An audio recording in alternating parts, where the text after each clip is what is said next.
जय Hind guys. Now start और next video lecture. अपनी कड़ी को हम आगे बढ़ाते हैं। अगेन हमने गेट का एक अच्छा सा क्वेश्चन पिकअप किया हुआ है और उस समय ये टफ क्वेश्चनों में शुमार था। हालांकि इसे बहुत टफ तो नहीं कह सकते हैं, बट ऐसे क्वेश्चंस हमेशा आते रहते हैं, जैसे SIR होने ठेगो तो ये बड़ा कॉमन क्वेश्चन होता है, तो इसलिए हमने क्वेश्चन पिकअप किया हुआ है। और दूसरा एक रीज़न है कि हमने ऐसे क्वेश्चंस को लगाने के एक दूसरा टेक्निक डेवलप की है, एक ऐसी अलग विधा एक सोची है हमने। और क्या हमने सोचा है इस वीडियो लेक्चर्स के दौरान पूरी हम बात करेंगे। तो लिसनर इस वीडियो लेक्चर्स को पूरा देखें, तो हो सकता है उनको भी एक अपनी नई कंसेप्ट मिल जाए ऐसे क्वेश्चंस को सॉल्व करने के लिए। इसलिए हमने इस क्वेश्चंस को पिकअप किया हुआ है और हमने बताया भी है कि मैं अब सीरीज चला रहा हूं, तो जितने भी ऐसे मार्वलस क्वेश्चन और टफ क्वेश्चंस गेट में पूछे हैं उनको एक अलग तरीके की हम वहां सोच रखेंगे। How can you solve such type of the questions. तो now let us start here. Start करते हैं। क्या है question? Let G such that R2 to R2, मतलब 2 डायमेंशनल स्पेस में एक फंक्शन डिफाइंड किया गया है, मतलब XY प्लेन में डिफाइंड है। कैसे है कि g of XY is equal to this much, ये डिफाइंड है। And AB is equal to G1 π/3 दिया, मतलब कि G ऑफ 1 π/3 की वैल्यू जो है AB दिया है। Which one of the following statement is true. अब उसमें से कहा है कौन सा स्टेटमेंट जो है वो ट्रू है। पहला है कि G इंजेक्टिव, क्या है फंक्शंस इंजेक्टिव। इंजेक्टिव मतलब वो फंक्शंस क्या 1 है। सेकेंड है if H is the continuous inverse of, continuous inverse की बात कही गई है आप G, मतलब कि G इनवर्स H है, कहने का हमारा मतलब है। और सबको पता है अगर कोई फंक्शंस कंटिन्यूअस है तो अगर इसका इनवर्स एग्जिस्ट करता है तो इनवर्स भी कंटिन्यूअस होता है। Defined in some neighbourhood of AB। अच्छा, कह रहा है कि जो इनवर्स है ना some neighbourhood of the AB belongs R2 defined है such that H of this is equal to this, मतलब कि G inverse AB is equal to this, ये गिवन है। Then Jacobian of H at this point is E² होगा। Second में C वाले part में जो B में लिखा है सब वही है, बस ये कहा है कि उसका जो जैकोबियन एट दिस पॉइंट होगा क्या e⁻⁻² होगा। और लास्ट जो ऑप्शंस जो गेट वालों ने पूछा था वो था कि G इंजेक्टिव है या नहीं। ऑलरेडी G तो इंजेक्टिव की बात है, G हाँ इंजेक्टिव नहीं, ये सर्जेक्टिव है वहाँ। लिसनर इसको सही कर लें, this is the surjective. Surjective की मीनिंग ऑनटू होती है मेरी, कि ऑनटू है या नहीं। तो चलते हैं। अब ऐसा अगर क्वेश्चंस अगर एग्जाम में आता है, जनरली जो पूछा भी जाता है, तो हम लोग कैसे उस चीज़ को निकालेंगे। तो उसके लिए कि पहले जो फंक्शंस गिवन है उसको लिखिए। गिवन ये है कि G of XY is equal to e⁻x cos y comma e⁻x sin y, मतलब सेकेंड जो कंपोनेंट है वो ऐसे लिखा हुआ है। यस जब भी कभी 1 ऑन 2 की बात करनी हो 1 डायमेंशन से ज़्यादा 2 हो 3 हो जो भी हो, अगर कहीं साइन और कास प्रेजेंट है ना तो फिर ये डेफिनेटली जानिए कि 1 नहीं होगा। रीज़न उसका क्या है, क्योंकि ऐसी बहुत सारी एंगल मिलेंगी जहाँ साइन कास थीटा की डिफरेंट वैल्यूज़ के लिए कास की वैल्यू एक ही होगी। तो जब डिफरेंट वैल्यू के लिए एक ही पॉइंट पे इमेज मिलेंगे तो दिस इज नॉट इंजेक्टिव, वो फंक्शन हमारा ऑन 2 हो ही नहीं सकता है, सॉरी 1 हो ही नहीं सकता है, जैसे हम लोग देख लें।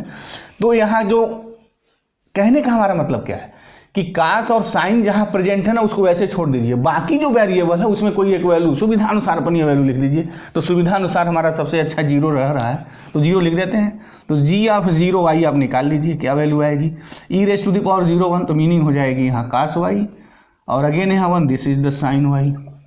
अब हम लोग जानते हैं कि cos y is equal to sine y कहाँ होगा। Cos y is equal to sine y, इसकी मीनिंग ये हो गई कि tan y is equal to 1, तो y मीनिंग क्या हो गई n पाई प्लस π/4, ये ले लें। अब n इज इक्वल टू 0 लिखिए तो π/4 हो गया, पहली बात। दूसरा अगर n इज इक्वल टू अगर मैं 1 लिखूं तो 1 लिखने पे क्या होगा 5 π/4 होगा। ऐसे बहुत सारी वैल्यूज होगी जहाँ साइन और कास इक्वल होंगे, π/4 पे भी इक्वल होता है, मतलब दोनों सेम होते हैं। तो अब यहाँ अगर देखा जाए कि जैसे हम y की डिफरेंट वैल्यू ले लें, जैसे G ऑफ 0 और यहाँ मैंने π/4 लिखा, तो ये 1/√2 हुआ, 1/√2 हुआ, ये वैल्यू मिल गई, दिस वैल्यू। G ऑफ 0 अगर मैं 5 π/4 लिखूं, ये मैं वैल्यू अगर लिखूं तो फिर ये वैल्यू क्या आएगी। अच्छा n इज इक्वल टू आप यहाँ 2 लिख दीजिए, क्योंकि 2 पाई प्लस ऐड करेंगे तो भी वैल्यू वही होती है क्योंकि 2 पाई ऐड करने के बाद सारे वैल्यू एक ही जगह आके मर्ज हो जाती है। तो फिर क्या होगी, what is the value here, again ये वैल्यू 1/√2 हो जाएगी और ये वैल्यू मेरी 1/√2 हो जाएगी। ये और ये सेम नहीं है, जैसे हम लोग यहाँ 9π/4 अगर 4 ले लें, मतलब कि g ऑफ 0 9π/4, कहने का हमारा मतलब क्या है, n=2 ले लीजिए। तो 2 लेने के बाद 2π प्लस, तो 2π प्लस जब भी होगा ना तो एंगल वही आ जाती है, 2nπ + थीटा = थीटा हो जाता है साइन केस में या किसी भी केस में। फर्स्ट क्वाड्रेंट में सब वैल्यू तो सेम ही हो जाती है, सबको पता है। तो अगेन ये जो वैल्यू होगी ना 1/√2 1/√2, ऐसे एक नहीं infinite numbers of the Y की वैल्यू जो होगी जहाँ साइन और कास सेम होगा। कहने का मतलब क्या है कि ये जो डोमेन्स हैं, डोमेन्स की ये डिफरेंट वैल्यूज हैं, बट जो मुझे को डोमेन में जो मिल रहा है, जो रेंज जो मिल रहा है, रेंज एक ही मिल रहा है। तो 1 फंक्शन नहीं हो सकता है, क्योंकि 1 के लिए क्या होता है, अगर डोमेन डिफरेंट है तो उनके इमेजेस भी डिफरेंट होनी चाहिए। This is the fundamental definitions of the 1 तो ये फंक्शंस हमारा 1 नहीं होगा। मतलब ऑप्शंस जो मेरा ए दिया है, दिस इज द कैंसिल, ये तो कैंसिल हो गया मेरा, दिस इज नॉट 1 तो this is the easy questions. हमको यहाँ सिखाना क्या था, इस क्वेश्चंस को लगाने का या पिकअप करने का हमारा उद्देश्य क्या है। पहला उद्देश्य है कि जब भी कहीं साइन कास दिया हो और इस टाइप का कोई भी, चाहे 2 डायमेंशन में हो, 3 डायमेंशन में हो या 1 डायमेंशन में हो, किसी भी डायमेंशन में हो, तो पक्का ये फंक्शंस हमारा 1 नहीं हो सकता है, नेवर 1 नहीं होगा।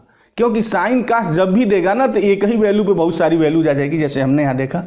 तो लिसनर इस चीज़ को always keep in mind here, इस साइन अगर कास अगर दे दे फंक्शन, तो कैसे आपको सोचना है और कैसे मैथमेटिक्स को आपको डेवलप करना है।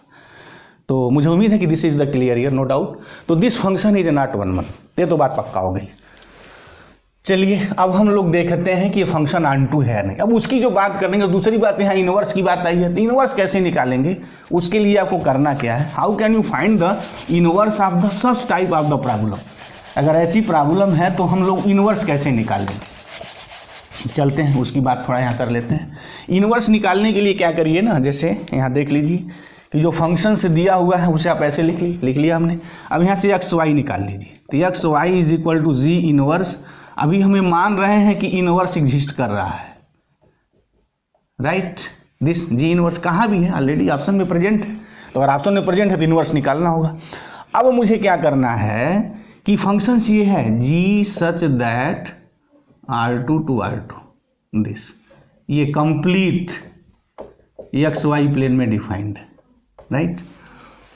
पूरा एक्स वाई जो प्लेन है ना वो इस नंबरों पे, इस टाइप के नंबरों पे मर्ज हो रहा है, जहाँ ई एक्स कास वाई है फर्स्ट कंपोनेंट और second component E X sine Y है। एस चलते हैं आगे फर्दर अवे। अब क्या करना है कि जब भी इनवर्स निकालिए ना तो इसको एक सिंगल वेरिएबल ले लीजिए। तो मैं लेट कर ले रहा हूँ, let e⁻x cos y is equal to alpha and e⁻x sin y is equal to beta. अब क्या करना है कि x और y की value in the terms of the alpha and beta, try to find the value of x and y in terms of alpha and beta. मतलब कि तब ये जी इनवर्स अल्फा बीटा हो जाएगा and alpha beta be the member of this R2, right. तो चलते हैं, तो इसको कैसे हम सॉल्व करेंगे, सॉल्व करना दैट इज वेरी इजी। इसको अगर मैं डिवाइड कर दूं, मतलब ये e⁻x sin y upon e⁻x cos y, तो this is the beta by alpha, this implies ये और ये कैंसिल हो गया, तो this implies tan y is equal to beta by alpha हो गया, यानी y is equal to tan inverse beta by alpha हो गया। ये मेरी बात हो गई दिस। अब अच्छा थोड़ा हम यहाँ ट्रायंगल बना लें। अब देख लें tan y is equal to beta by alpha आ गया, तो फिर क्या क्या होगा, ये हो गया मेरा बीटा, मतलब ये परपेंडिकुलर, ये बेस और ये √α² माइनस बीटा स्क्वायर दिस, और ये एंगल मेरी जो है y है, दिस इज द y। अब अगर मैं अल्फा निकालना चाहूँ, since alpha is equal to e⁻x cos y, और बीटा से भी ले सकते हैं, तो alpha is equal to e⁻x cos y की वैल्यू क्या, what is the value of cos y, cos y is equal to alpha upon √α² plus beta square. तो दिस अल्फा कैंसिल हियर, तो e⁻x is equal to √α² plus beta square, this implies x is equal to half log alpha square plus beta square. ये value मेरी हो गई। अच्छा, x की भी value आ गई और यहाँ से जो मेरी है y की भी वैल्यू आ गई दिस। तो क्या मतलब हुआ हमारा, तो ये जो एक्स वाई हुआ this X Y is equal to G inverse this much. अब मैं एक्स और वाई की वैल्यू अगर यहाँ लिख दूँ तो फिर X is what now from this X is what, X is equal to half, तो फर्स्ट कंपोनेंट हुआ half log alpha square plus beta square this comma y is what, y is equal to this is the tan inverse beta by alpha. ये मेरी बात हो गई। Is equal to what, G inverse alpha beta. अब थोड़ा मैं इसको कायदे से लिख दूं तो बात अपनी थोड़ी बन जाए। ये तो वैल्यू निकाल ली है। अब उम्मीद है कि जो लिसनर इसको बड़ा सीरियसली वॉच कर रहे हो नोट कर लिए होंगे। तो नाउ वी डिलीट दिस। अब मैं इनको डिलीट कर रहा हूँ क्योंकि अब मुझे सिर्फ इनवर्स की बात चाहिए और वो इनवर्स हम लोगों ने अब निकाल लिया है। अब तो फिर अब ताबड़तोड़ बैटिंग करने की बात आ गई यहाँ पे। अब देखिए अब क्या क्या क्वेश्चंस है वहाँ देखा जाए। तो ये मेरा निकल गया कि G inverse alpha beta is equal to what, half log of alpha square plus beta square comma tan inverse beta by alpha this. अच्छा, जो जी इनवर्स होगा, जी इनवर्स हमारा अब ये हो जाएगा G inverse such that R2 to R2 this, और यही एच भी है, H such that R2 to R2। Question में कहा H is equal to G inverse, H be the continuous inverse of the G, यही है this is the H is equal to G inverse. G inverse ये हो गया। अच्छा, जी inverse हमारा R2 है। अब जी इनवर्स को आंटू होने के लिए, मतलब जी को आंटू होने के लिए इस जी इनवर्स को क्या होना पड़ेगा, मतलब क्या है कि जो को डोमेन है, को डोमेन के सारे एलिमेंट के साथ, जैसे अगर मैं ये बात कर लूँ दिस, ये R2 है, दिस इज द R2 और इनके बीच फंक्शन जी डिफाइंड। अब क्या होगा कि यहाँ R2 कब होगा, इस R2 में जितने एलिमेंट होंगे हर एलिमेंट के करस्पॉन्डिंग एक प्री इमेज अंदर मिलना चाहिए, तब हम कहेंगे कि this function is R2 here. तो देखिए क्या ऐसा है क्या, या यूं कहें कि जी इनवर्स में ये यहाँ जितने एलिमेंट होंगे इनके करस्पॉन्डिंग इसमें एलिमेंट होने चाहिए, सबके लिए वो डिफाइंड होना चाहिए, तभी वो मेरा R2 होगा। और R2 की बात भी ये होती है कि कोई भी फंक्शन तो कॉमन सेंस है। अभी स्तर का स्टूडेंट जो तैयारी कर रहा है उसके लिए तो कॉमन सेंस ऑफ दिस कि दिस फंक्शन, बट कभी कभी ये देखने में आता है कि छोटी छोटी चीज़ें भी दिमाग से हट जाती हैं, तो due to the lack of the practice. Mathematics में जब प्रैक्टिस का लैक होगा तो ऐसा प्रॉब्लम क्रिएट होता है। अभी फंक्शन इनवर्स कब एग्जिस्ट करेगा, इनवर्स के लिए क्या होना चाहिए, नहीं सॉरी, ये फंक्शन R2 कब होगा, R2 के लिए क्या होना चाहिए कि y में जितने एलिमेंट हैं उसके करस्पॉन्डिंग यहाँ इमेज प्री इमेज x में प्रेजेंट होना चाहिए। तो देख लीजिए वही बात है, यानी अल्फा बीटा जो है this belongs to R2 here, this R2 इस वाले सेट से। अब इसमें जितने भी एलिमेंट होंगे उनके करस्पॉन्डिंग वैल्यू मिलनी चाहिए। तो अब देख लीजिए, काटना आसान होता है तो काट दीजिए, मतलब ये जो लिखा गया है कंपोनेंट्स की कहाँ डिफाइंड नहीं है। तो देखने में ये आ रहा है कि अगर अल्फा और बीटा में 0 ले लूँ तो log 0 does not defined here, मतलब यहाँ 0 0 तो होगा, बट 0 0 के करस्पॉन्डिंग यहाँ मेरी कोई वैल्यू नहीं मिलेगी। तो this function is not defined here, क्योंकि log जो होता है डिफाइंड ग्रेटर देन 0 के लिए होता है, और यहाँ tan inverse beta by alpha यहाँ भी 0 0 हो जाएगा, तो डैट इज प्रॉब्लम। बाकी सारे एलिमेंट्स के लिए डिफाइंड होगा, बट यहाँ जो वैल्यू हमारी कौन वैल्यू 0 0 जो प्रेजेंट होगी उसके करस्पॉन्डिंग मेरी यहाँ वैल्यू नहीं मिलेगी। तो यहाँ वैल्यू नहीं मिलेगी मतलब क्या कि जो जी जो फंक्शन है वो R2 नहीं होगा, this is the not R2 here. तो ये जो ऑप्शंस दिया हुआ है that option is also wrong here, D surjective नहीं हो सकता, this function is not surjective here, R2 नहीं होगा। तो दो बात तो बिल्कुल क्लियर हो गई, ना तो इंजेक्टिव है ना तो वो मेरा सर्जेक्टिव है।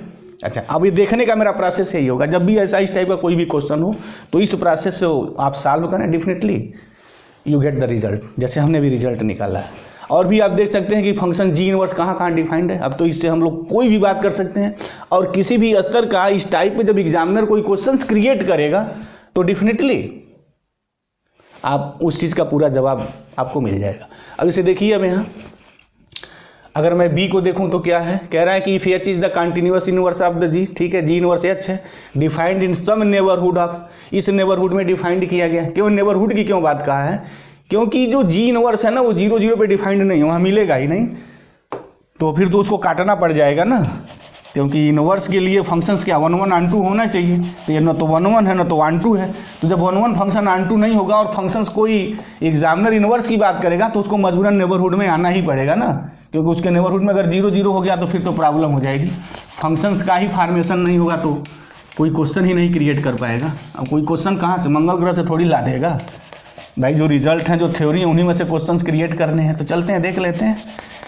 अब यहाँ क्या कहा गया, अब तो फिर कोरम पूरा करने की बात हो गई। Defined in some neighbourhood belongs to such that H is equal to A B, ये दिया हुआ है, ये बात है, H of A B is equal to 1π/3। तो एच इज इक्वल टू का क्या मतलब भाई, जी इनवर्स है, मतलब ये है कि जी इनवर्स ए बी ये 1π/3 है, ये है, और ऑलरेडी हम लोगों ने यहाँ डिफाइंड किया है तो निकालना जी इनवर्स, कोई बात तो है नहीं।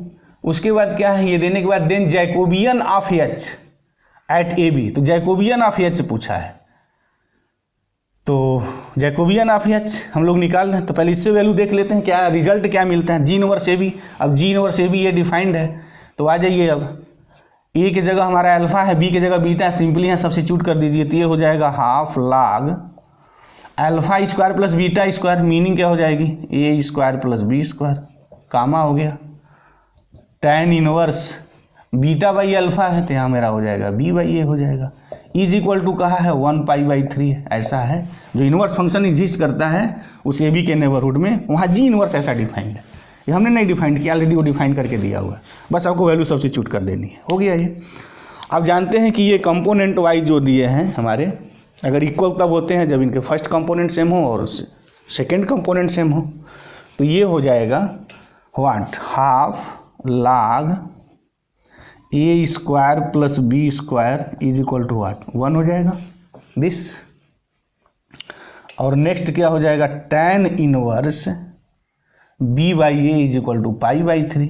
अच्छा, tan inverse b by A π/3 का मतलब क्या हुआ कि जो b बाई ए होगा tan π/3 और tan π/3 मीनिंग 60 डिग्री, और 60 डिग्री की वैल्यू √3 होती है, तो this implies b is equal to a √3 हो गया दिस।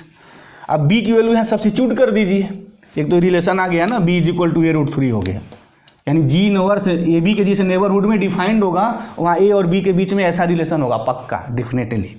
चलिए अब हाफ यहाँ आ गया, वैल्यू सब्स्टिट्यूट कर दी, हाफ log b की जगह हमें a √3 लिखना है, तो a square plus b square करेंगे तो a स्क्वायर मतलब ये हो जाएगा हमारा 3a square is equal to 1, right. तो ये मेरा हो गया 4a स्क्वायर, तो 4a square is equal to what, ये हो जाएगा 2, और जब उधर हम करेंगे तो this is the e square हो जाएगा दिस, और अगर मैं a निकालूंगा तो e/2 हो जाएगा दिस। अच्छा, प्लस माइनस 2 आएगा, अब लिखिए कोई फर्क नहीं पड़ता है, तो a is equal to e/2। अगर मैं a is equal to e/2 यहाँ लिख दूँ तो फिर b इज इक्वल टू क्या होगा, b is equal to √3 e/2, ये हो जाएगा। ए बी की वैल्यू मेरी निकल गई, यानी जो हमारा फंक्शंस डिफाइंड है एच ऑफ ए बी, अगर ये वैल्यू गिवन है तो वहाँ पर ए और बी की value a is equal to e/2 होगा और b is equal to √3 into e/2 होगा, ऐसे हो गया। अब जैकोबियन की बात करनी है, तो जैकोबियन तो अब निकालना कोई बहुत बड़ी चीज़ नहीं है, अब उसको जैकोबियन आप निकाल दीजिए। देखिए जैकोबियन ऑफ एच की बात किया हुआ है, और हमारा जो एच अल्फा बीटा है वो ये है, ये 1/2 दिस।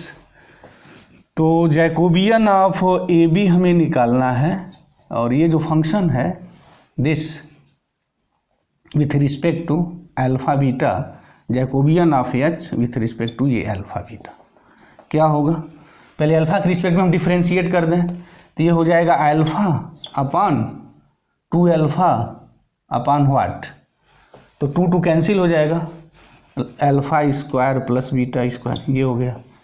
इसका डिफ्रेंशिएशन विथ रिस्पेक्ट टू अगर बीटा मैं करूँ यहाँ तो ये हो जाएगा beta upon what is the beta, upon 2 cancel हो जाएगा तो यही आ जाएगा alpha square plus beta square this. अब उसके बाद क्या करना है, इसका differentiation with respect to alpha करेंगे, तो tan इनवर्स का मतलब ये हो जाएगा -1 अपान अल्फा स्क्वायर इंटू 1 अपान 1 प्लस एक्स स्क्वायर होता है तो 1 plus beta square by alpha square, ये हो गया। अब बीटा के रिस्पेक्ट में करेंगे तो 1 बाई अल्फा हो जाएगा into 1 upon 1 plus beta square by alpha square, ये हो जाएगा इनडिटर्मिनेंट्स। अब देखते हैं इसकी वैल्यू क्या आती है। Now we solve this, what is the value of this here. तो जब हम लोग इसको सॉल्व करेंगे तो फिर वैल्यू ये क्या गिवन करेगा, this is equal to what, ये हमारा हो गया alpha upon alpha square plus beta square this, and beta upon alpha square plus beta square. अब ये अल्फा स्क्वायर ये कैंसिल हो जाएगा तो माइनस ताबड़तोड़ सॉल्व कर दे रहे हैं, ये कैंसिल तो डायरेक्ट मैं लिख दूं तो फिर क्या आएगा 1 upon alpha square plus beta square this. और यहाँ जो मेरी बात आएगी, इसमें एक बीटा तो बचना चाहिए ना, tan inverse beta by alpha होगा तो this is the beta here, this is the sorry beta, this is the beta here, तो यहाँ बीटा मेरा रहेगा एंड एक अल्फा कैंसिल होगा तो this is the alpha upon alpha square plus beta square. अब इस डिटर्मिनेंट की अगर वैल्यू मैं निकालूँ यहाँ से तो फिर क्या हो जाएगा alpha square upon alpha square plus beta square whole square, तो मतलब ये हो जाएगा अल्फा स्क्वायर, मतलब ऐसे लिख दें alpha upon alpha square plus beta square, this is the whole square minus, जब माइनस माइनस करेंगे तो प्लस हो जाएगा beta upon alpha square plus beta square, this is the whole square. ये वैल्यू मेरी हो गई। अच्छा, अब मुझे जो जैकोबियंस निकालना है वो ए बी पे निकालना है, और यहाँ तो डिलीट हो गया the value of A and B. तो चलते हैं ए बी की वैल्यू, वो हमने वैल्यू जो निकाली अब यहाँ से तो डिलीट हो गया, बट लिसनर के बाद तो चीज़ें बनी हुई हैं। शायद हमने ए की वैल्यू परहैप्स ए की वैल्यू हमने निकाली थी व्हाट इज द e/2, और बी की वैल्यू शायद e√3/2 निकाला था, कुछ ऐसी वैल्यू निकाला था। चलते हैं देख लेते हैं। अब ये जैकोबियन जो मुझे निकालना है एच का एट ए बी निकालना है, तो फिर ए और बी लिख दें, वहाँ अल्फा की जगह ए लिख दें, बीटा की जगह बी लिख दें, तो फिर क्या आएगा, ये हो जाएगा ए अपान। अच्छा, अब एक चीज़ और, यहाँ अगर इसको मैं सॉल्व कर लूँ तो अब आसानी हो जाएगी, तो उसको सॉल्व करके थोड़ा लिख दिया जाए। अब ये alpha square plus beta square whole square common हो जाएगा, ये होल स्क्वायर कॉमन हो जाएगा तो ये होगा alpha square plus beta square. ओहो, ये तो कैंसिल हो गया, अब तो आसान हो गया, 1 upon alpha square plus beta square this. अब मुझे Jacobian of at A B चाहिए ये वैल्यू, तो Jacobian of H at A B तो क्या हो जाएगा 1 upon A square plus B square. अब सॉल्व कर लीजिए, 1 अपान ए बी की ऑलरेडी वैल्यू फाइंड है, तो पुट कर दीजिए, उसका ऑप्शन निकल जाएगा। अगर यही वैल्यू है तो ए स्क्वायर मतलब कितना हो जाएगा, E square by 4 plus 3e square by 4।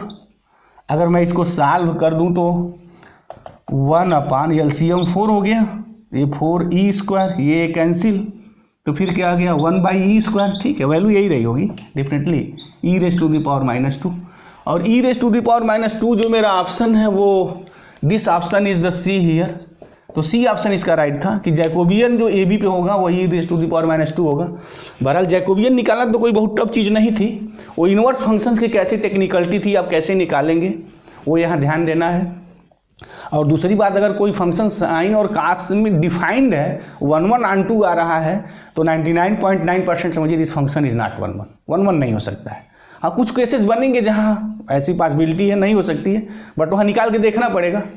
तो हमने जो क्वेश्चंस लगाने की टेक्निक डेवलप की, मुझे उम्मीद है कि लिसनर्स जो वीडियो लेक्चर्स को सीरियसली देखे होंगे उनको ये पूरी रूप से पता हो गई होगी how can you solve such type of the problem. अब नेक्स्ट वीडियो लेक्चर्स में और हम कुछ टफ क्वेश्चंस गेट के उठाएंगे और उसको सॉल्व करेंगे। तब तक के लिए thank you very much guys, जय हिंद।